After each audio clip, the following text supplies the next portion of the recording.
चला आजच्या भागामध्ये आपण बघूया पावसाळ्याच्या सुगंधी रत्नाला म्हणजेच कदंब या वृक्षाला. कृष्ण परंपरेत कदंबाला मानाचं स्थान आहे. पावसाळी उत्सव सणामध्ये याच्या सुगंधी फुलांना विशेष महत्त्व दिला जातो.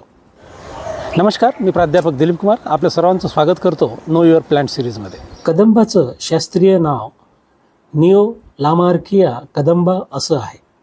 उंच छत्रीसारखा पसारा, मोठी चकचकीत पाने आणि पावसाळ्यात उमलणारे केशरी पिवळट गोल फुलोरे यासाठी हा वृक्ष खास ओळखला जातो. मार्चमध्ये अल्प पानझड, जुलै ऑगस्टमध्ये फुलांची बहार, दाट सावली आणि थंडगार झुडुकीसाठी शहरी हिरवळीत हा लाडका वृक्ष. जलद वाढ व परागीभवनास अनुकूल फुले म्हणून पुनर्वनीकरणासाठी उत्कृष्ट. लोकचिकित्सेत सालीचा काढा, ज्वर, दाह, खोकला व व्रणावर वापरल्या जातात.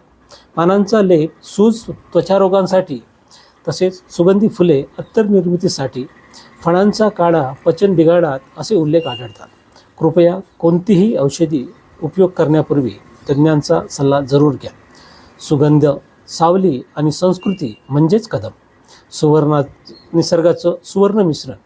आवडलं तर लाईक, शेअर करा आणि आणखी वनस्पतीसाठी फॉलो करा. धन्यवाद.